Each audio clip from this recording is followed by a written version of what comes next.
Wag na.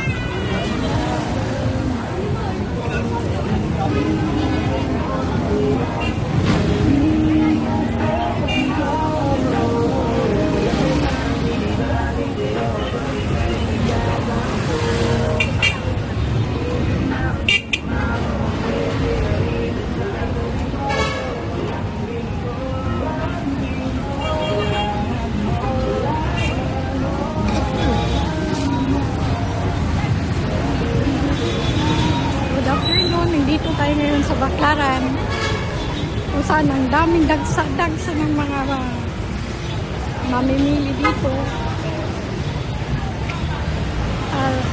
sa mga murang mga paninda nila. Marami talaga kayong mabibili, kahit mga prutas o mga damit man.